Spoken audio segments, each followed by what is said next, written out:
بالاخره گستم کشتم بابا دیگه. بدتر از گست یه نمیتونه برام اتفاق بیفته. 3 ساعت داشتم باش والیبال بازی میکنم. این که بومبست یه دونه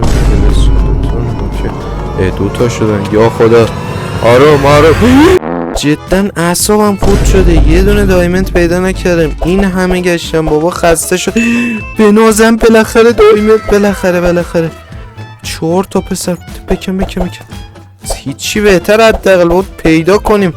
دیگه فکر کنم تا 5 تا بکن عالیه.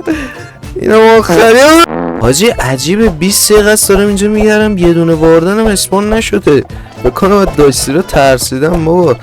چس این چی داره؟ نه تباهم میشدم چی نستش.